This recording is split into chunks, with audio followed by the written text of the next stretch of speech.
is the land acknowledgement. On behalf of the board, we acknowledge that York Region is located on traditional territory of many indigenous people, including Anishinaabe, Haudenosaunee, Huron-Wendat, and the Métis people, and the treaty territories of Haudenosaunee, Mississaugas of the Credit First Nation, and Williams Treaty First Nation. Today, this area is home to many diverse indigenous people. We recognize their history, spirituality, culture, and stewardship of this land. We also acknowledge that the Chippewas of Georgina Island First Nation as our closest First Nation community. So is there any declaration of interest to any board member? I'm not seeing any. So the confirmation of the minutes, I'm going to ask Walter and Norma to approve the minutes. Yes. Thank you. Thank you. Any questions on the minutes? Not seeing any. All those in favor? Against, the motion's carried. There are no presentations, there are no deputations, so I'm going to do the three communications. The first one, 7.1, 7.2, and 7.3. The 7.2 is the one with Walter's term. Well, I haven't heard any more about it, and we're hoping that they'll stick with us, with you, and you'll continue on, but the province is in their control and your appointment. So we'll wait and see, and you'll probably hear too what happens when the province decides with your staying on the board and not and how much longer. Okay, so I ask Linda and Steve to move the receipt of those their communications. All those in favor? Against, the motion's carried. I forgot to tell you that today is Kiss Your Loved One. It's Kiss Your Loved One. Love one. Love one. Loved one. Okay, all right. And it's also Proposal Day. And it's also be a good neighbor, but the most important is it's first day of spring. So that's the most important. It is going forward. And I think we should, for the records, acknowledge the two officers in Edmonton. It's a sad situation. Once again, they showed pictures of all the ones that had fallen over the last year or so. And our thoughts and prayers go over the families in Edmonton. It's happening too often, and it's very, very sad. And hopefully they'll be able to regroup and be that much stronger. But we will acknowledge and our thoughts and prayers towards them. Okay, the next thing is the consideration and adoption of the reports. I think the chief, did you want to speak to 8.1 on this one? And was there any others, any other board member want to speak to any of the? No, I think that's okay. You okay, Norma? Thank you. Oh, yes, I'm okay. Yes. Thank you. 8.6, public relations, sure. Yep. Okay, any others want to be held down? Did you want to speak to 8.1? Just not yet, but you want to, yeah, I'll hold it down for you. So 8.2, and we'll hold down 8.1 and 8.6, and we'll approve the balance of them. Thanks, Linda and Walter. All those in favor? Okay. Again, the motion's carried. 8.1, Chief. Thank you, Chairman. Good morning, everyone. And Chairman, just to go back to your comments on the tragedy out in Edmonton, just for the board's awareness, we will be sending a contingent of officers out to Edmonton to pay our respects at the funeral. So in relation to 8.1, it's a proposal for the use of public relation reserve funds. We're coming to the board with one ask as opposed to multiple asks as we do sometimes. And it's for a total of $35,000. And as you can see in the report, for our pan dinner this year, we're asking the board for 2 gratitude sponsors for a total of $20,000.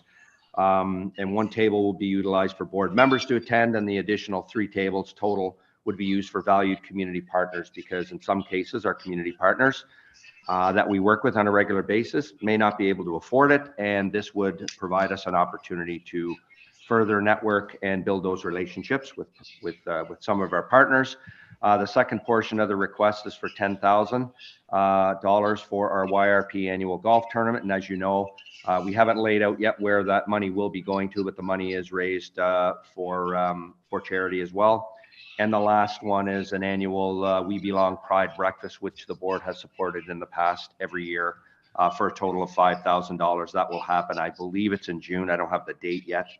And that is, the request is that the board approve the disbursement of those funds. Okay, the dinner, the receptions of the dinner, what's the funds are going to? So the money for the dinner is going to Victim Services of York Region. We're doing a lot of work now as a police service, working with not only here at the board with this request and through our pan dinner, but with the provincial government as well, to make sure that they're equitably funded as we move forward. Lots of work going on behind the scenes in that regard. So the money will be going to Victim Services. Good. Any questions? No. Yeah, Stephen Norma to move Yeah. the recommendation. Okay, right. All those in favor? Okay. Against, the motion's carried. So that completes the 8.6. Sorry, I was coming down that one. Yes, go ahead. Go ahead. You have to put your microphone on. My goodness, my Go apologies. ahead. That's Mr. okay. Good morning. Thank you, Chairman, and good morning, everyone.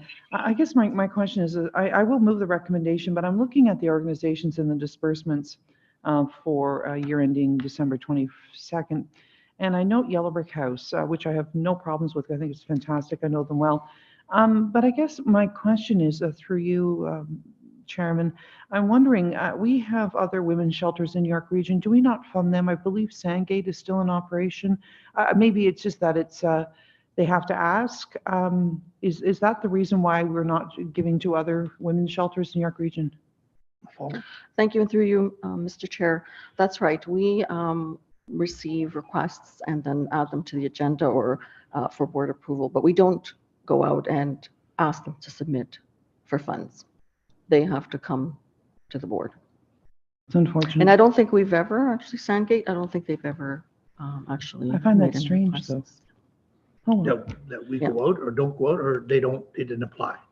No, that's fine. It's just No. that I read it and it leaped out at me because Oh, I'm sure. thinking, I Yeah. mean, I know the work of Yellow Brick House and what they do, and it's great. It wasn't that I was taking away from any of what you're doing. It was, the thing is that I always feel that we should treat everyone fairly and equitably. And if we're giving money to Yellow Brick House, then we should be giving the same or a proportionate amount to Sandgate. So I guess if they have to come and ask, so That's it's, correct. yeah. My other point, thank you, Mafalda, is, in year ending December 31st, we dispersed a total of just over almost $51,000. And we've taken in more than we have, and we have quite a generous, sizable fund. Could we consider expanding these? I mean, there's a lot of agencies in need. Is it once again that they have to ask? Is this what it is? We just don't go around with the cookie jar handing out money, or how does this work? Because the thing is that there's a lot of organizations, and I'm really happy that with Victim Services of York Region, that they've been highlighted, given the unfortunate timing of what happened in Vaughan in December, that there's been more attention made for them to get equitable funding, which I think is great. But I'm saying it's, could we, I mean, there's a lot coming out of COVID, there's a lot of groups, especially dealing with mental health and things like that, that could do with more money. And we're sitting there with a chunk of money, and, a couple thousand here, a couple thousand there would go a long way to that are related to, I just don't know whether people aren't aware of this. I just feel that if we have a little bit extra this year, that we should give it out. I mean, what's the point of having it in the bank? So just my comments, not that we have to do anything today, but it's one of these things that it's like, in particular, York Region Victim Services, I know that we're helping them and things are coming through for them, but I'm sure there's other agencies within York Region that work with York Regional Police that could deal with a little bit of extra funding, given what's happening and coming out of COVID. Those are my comments, Mr. Chair. I don't know whether, I guess if they don't ask, they don't get, but that's just kind of an unfortunate situation. So I'll leave it like that. Yeah, well, thank you. But in the summary, there is we are working on a new funding policy. Yeah, I know, but so we'll be coming in the spring of this year. But I mean, it's no different than our community funding program that we have for York. They should have, I did not know about this other place that you just talked about. Yeah, never heard of it. So. Really? No? I'm sure you guys all think it's still on, so yeah. So they should, yeah, I don't, yeah. But we look at it that way? That's the problem. No one thinks about things. Some people drive by when they don't. Thank you. Okay, you move the recommendation. I'll move it. Thank you. I'll move the Thank you. recommendation. Walter, you second the recommendation. Thank you, sir. Okay, all those in favor? Against, the motion is carried. Thank you. Okay, so that completes any unfinished business? Seeing any verbal update? Mafalda, is this yours? Thank you, Chairman. Yes, it is. At its November meeting, the board approved the 24 recommendations in the report entitled A Path Forward, Anti-Black Racism and Building Community Trust. The recommendations for change, as you recall, in the report are focused on building trust with the Black and racialized communities, taking concrete measures in addressing anti-Black racism, both at the policy and operational levels, and building community response models that are inclusive and provide policing services in a fair and equitable way. We are now in the implementation phase of these recommendations and are currently developing a strategy and action plan with measurable outcomes. This phase will largely be driven by the board committee, board staff, and any external expertise and resources as required. I will report back to the board on the progress of the implementation strategy, and when seeking board approval and providing updates, I'll be providing you with regular updates on that. The committee that was involved in the development of the report will continue to serve, but it will be serving in an advisory capacity to the implementation process. Board members Norma McCullough and Walter Purcell will continue to serve on that committee, as will our consultant and a number of community members as well that will provide, will act in an advisory capacity. At the last meeting, which was only a couple of weeks ago, we invited Superintendent Ed Villamere to discuss how we can collaborate with YRP on this implementation, because as you may be aware, YRP, the chief and his team, have also developed an internal report addressing same issues and coming from the same set of recommendations. So we certainly know that we're going to need time, resources, and expertise to address them. So hopefully we'll have an opportunity to collaborate with the chief and his team on some of these recommendations. The 24 recommendations will largely be addressed, as I indicated, with the support of board staff, and I will add to that the inclusion of hopefully one additional board staff member this year that's been allocated in the budget, and they will certainly assist in this process among other tasks as well. So with that, through you, Chair, I will ask Mrs. McCullough or Mr. Purcell to add comments, if any, and I'll take any questions as well. Norma or Walter? You're muted, Norma. You want to say anything? Go No, ahead. no, we're fine. That's that encapsulates everything that we've done so far. Going forward, we'll let you know Good. how we Good, thank you. progress. Thank you. Good. Walter, you want to say any comments? Just to recognize the tremendous work that the other members of the subcommittee have put in. I think they have invaluable inputs on behalf of the community. And I know that they are continuing with those invaluable inputs with a view to the implementation of the recommendations that have been made in cooperation, obviously, with YRP. I think we've reached the product stage, and now we're looking at moving through the process of implementation stage. I believe that this committee will again continue to make contributions in the best interest of the service and of the community. Thank you. Well, Chief? Thank you, Mr. Chair. Through you, really happy to hear that things are progressing at the board's end. I can tell you from YRP, we just received the final report on Friday from the consultants that we had hired. And we have that report along with the report that was sponsored by Deputy Rouse with our internal support network. So I think we're in a good place collectively between the board and the organization to prioritize the recommendations that have been brought forward by all three entities and make decisions in the future, in the very near future, on how we move these recommendations together. I can tell you on the YRP side, we're in the process as an executive of approving implementation groups. We are looking at a community consultation group that is going to help us, but also our internal members as well, so we can start the important work of implementing all of these recommendations.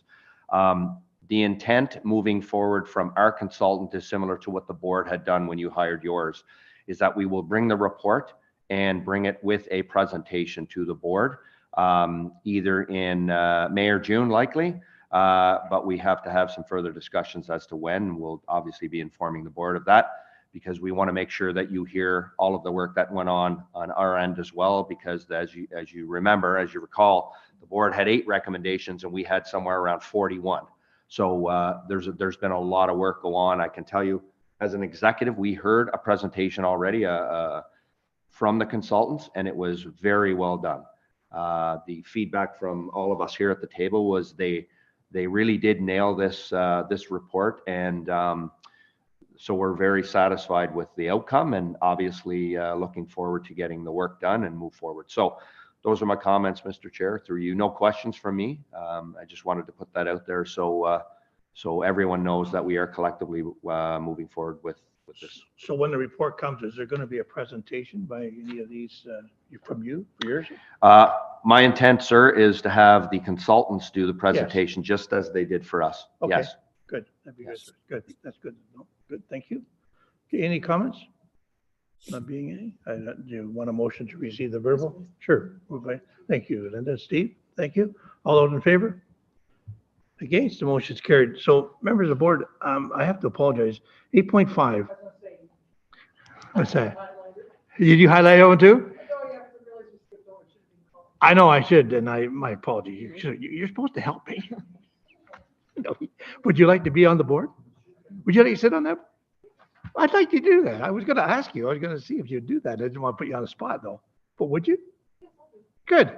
It's about 4 or 5. I don't know if. Yeah, but I'm not sure if they're virtual or where they are. So. Yeah. No. Well, that might be all right too, though.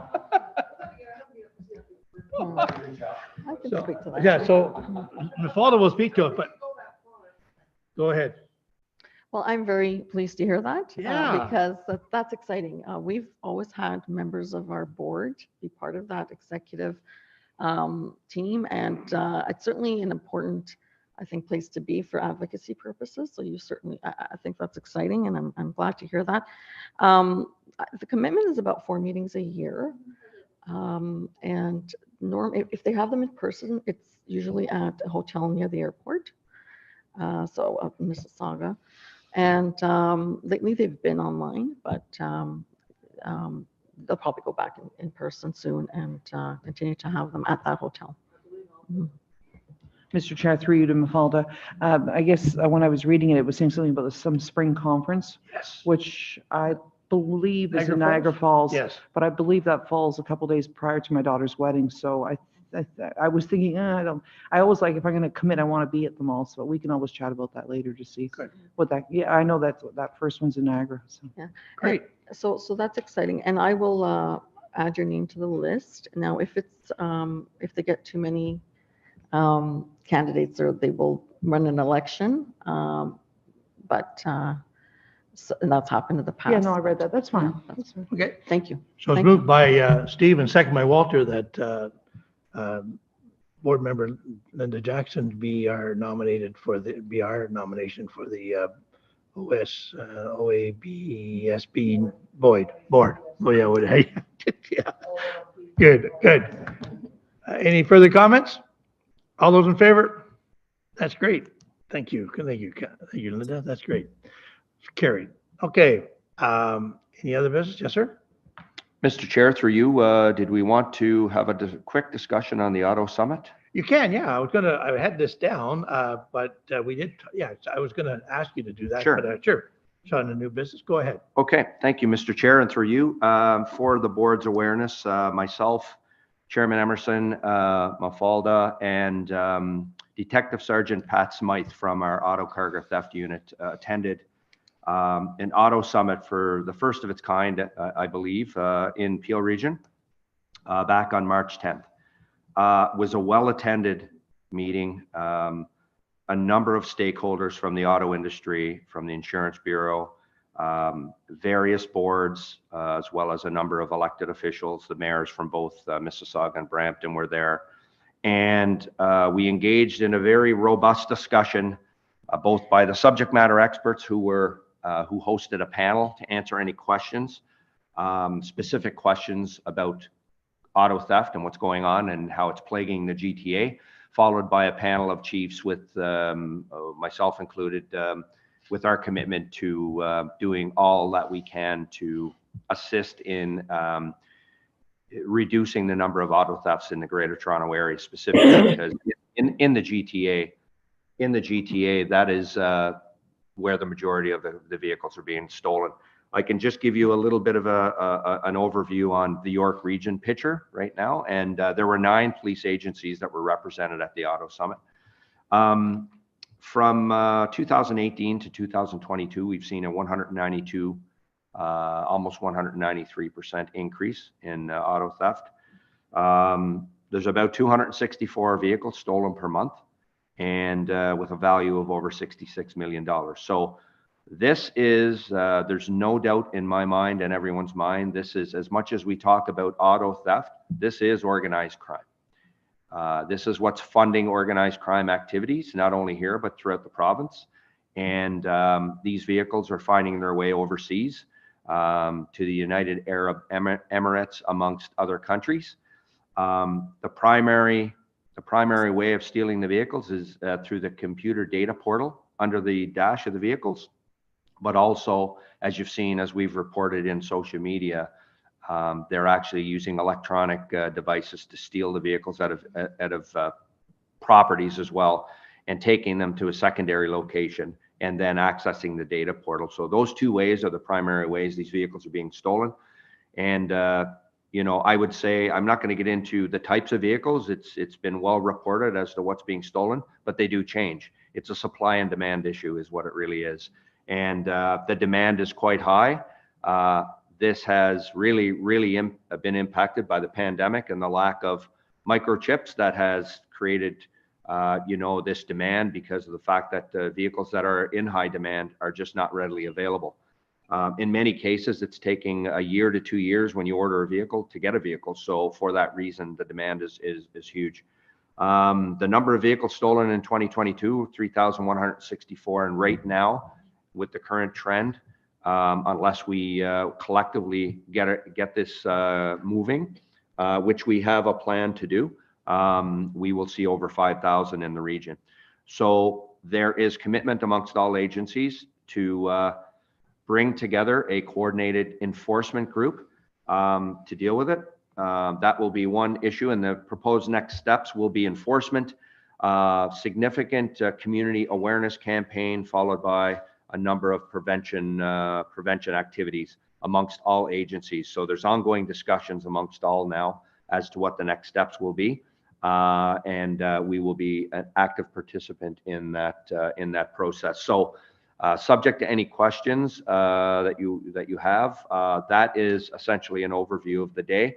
Well attended, as I mentioned. We did a media scrum afterwards. I had an opportunity to talk about the fact that it is a shared responsibility, crime prevention, and the community does play a key role in that. And so that was essentially what the day looked like. And it was one of what we hope to see many more meetings and engagements to do our part and make sure that we can get this back in order. Good. Questions? Yep. Sure. Thank you, Mr. Chair. First off, Chief McSween, thank you. I don't think enough is said about what a great job your auto theft recovery team has been doing. And the one thing that I always find disappointing, as you know, we're doing community safety meetings in the city of Vaughan presently.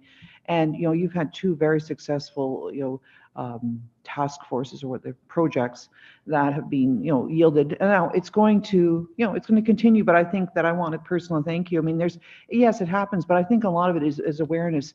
A lot of people that I speak to who've had their vehicles stolen, it's, they know that they're being stolen. It's like, I drive a Range Rover, and why didn't you put it away? I mean, I think a lot of times they take them. I mean, sometimes even with best efforts, they're still taking vehicles. But I just personally want to thank you on behalf of the residents of Vaughan. There has been a lot of car thefts, but I know that you're aware of it and your team's aware of it, and your auto theft recovery team has done a great job. So keep up the good work. It is organized crime, but I do have one question. I don't know whether you can answer it through you, Mr. Chairman. Is a lot of these are going out of the Port of Montreal and they're going to wherever they're going to. They just put them in containers. Like, there's got to be like a cavalcade of Range Rovers and vehicles, Dodge Ram trucks flying down the 401 going into the Port of Montreal. What I find so shocking is that why hasn't Canadian Border Agency, stepped up enforcement around these entry points into the Port of Montreal? Like, I just don't get it. Like, they have to literally drive them into the Port of Montreal and put them into a container. So, I mean, it's probably not a comment, but I don't know whether there's ways, maybe it's a political thing, which I won't ask you to do, but that we need to go back. I think it's Minister Mendicino, I think, who's responsible for that, to really slam them and say, like, where in the heck is border security? Like, don't they inspect what's coming in? I mean, I know that recently, with the good work of your officers from 4 District, they got those people putting vehicles and cars on Regina in the city of Vaughan, and before they could get into the container. So they were putting them into a container in Vaughan. So I just don't know what we can do. But I really think, though, that the public awareness, your team's doing a great job, and I want to thank your officers who've come out and done the community safety presentations within the city of Vaughan. I think we have 4 more that are left, but they're doing a great job. And I say to our residents when they leave, before I speak and before YRP gives a presentation, if you can take away one tip that's going to prevent your home from a break and enter or from your car being stolen, then our job is done. But once again, Chief, thank you to all your team. Mr. Chair. Thank you. Chief? Mr. Chair, through you, thank you, Ms. Jackson, for your positive comments. Really do appreciate that. I will tell you, and then unless Deputy Almeida has something to add to this discussion, Canada Border Services was represented at the Auto Summit as well. I mean, there were a number of stakeholders, everyone that has an intersecting point into what is causing the issue here, including the auto industry, right? But they are understaffed, like a lot of other agencies, but they're also, I don't think people understand the gravity of how many containers might move through a port like Montreal, and having proper resources, technology, and all that might go into detecting and locating these vehicles is a significant challenge for them as well. I'm not making excuses. I'm just saying, it is, but it is a complex problem. It is not as easy as one thinks, because we were all educated there as well. I will add one more piece to this, which is, this isn't just auto theft. Just a reminder, I mean, we're talking about carjackings as well, which significantly ups the ante on the types of crime, because now we're talking about weapons, violence, and robberies. Bail plays into this. There's a whole host of issues. That's why it becomes much more complex than how can we just, fight crime in relation to people taking vehicles. There's a number of stakeholders that have to be at the table, a multi-sector engagement process on this to sort of solve the issue and try and get ahead of it. So, Deputy, any comments? Good morning. Thank you, Chief. And through you, Mr. Chair, So first and foremost, just to add on to what the Chief was identifying, the Port of Montreal would clearly see somewhere in the neighborhood of 6,000 containers a day going through that port. So that causes a significant issue in terms of surveillance and searching of all those containers. What I do want to highlight, though, is it is very important, and the support that we're getting from the board and from our politicians, our local politicians, in order to raise the awareness that this is not just a property crime, is going to bode well for us when it comes to prioritizing what CBSA is able to attribute some of their resources. I think for the last number of years, it's been categorized as a property crime, but we all know today that it's more organized crime than it is a simple bunch of teens joyriding in vehicles. So all the assistance that we can get from the board and from our local politicians to keep this matter in the forefront as being a community safety concern as well is going to bode well for us in order to come up with a strategy that's going to deal with this effectively. And the last thing I will add is that every time we take these criminals to court, they're educated through our disclosure process. So any sort of surveillance system that we may have set up, i.e. Watching for Range Rovers on the 401, they'll come up with a countermeasure to defeat that. So we're constantly trying to morph our investigative strategies to get ahead of the curve as much as we can. That's all. Thank you, sir. Yep. Linda? Go Yeah, ahead. thank you, Chair. Yeah, thank you, Deputy. Thank you, Chief. No, it's, but I think they've moved on. I think they've taken every range out of Vaughan and King, and they've moved on to others, which I won't say publicly what they are, but I'm aware of a few new ones. So thank you, Chief. They get all their Range Rover. Anyone else have a question or comment? Not seeing any. When at the seminar, yeah, they did mention 6,000 containers. The chief of Hamilton was also there, and he spoke the next area is his port. Then they're coming down to him. So, but I think we can do a lot ourselves. The public need to step up and do a lot because they said the club. If you have the club, you have a very expensive car. If you were to put the club on, they do say that does deteriorate. No, it doesn't stop them, but it does take them more time. And they did say that it does help. And so if you've got an expensive Range Rover, you may want to consider that. Someone even went so far to say, why doesn't the car dealerships or truck dealerships give them the club? It's $200, put it in the back seat, and if they use it, they use it. They don't use it, they don't use it. Anyways, it was a good seminar and well attended and in a snowstorm when we had to come home. Anyways, that's the final thing. And the other thing is too, it's a great day for York Regional Police. We're going to unveil the police helicopter today around 2:00, and it's a brand new machine, and I know it's been flying out there because I understand the chief's been getting calls and saying, why is that helicopter circling? Well, they're just testing it. So we'll unveil that this afternoon, and it's going to be a nice sunny day for it. So it's really great. So looking forward to that. So I think that's all. I'm going to ask Walter and Norma to move us in private session. All those in favor? Against? The motion is carried. So give us a minute, and Jacqueline will tell me when we can go.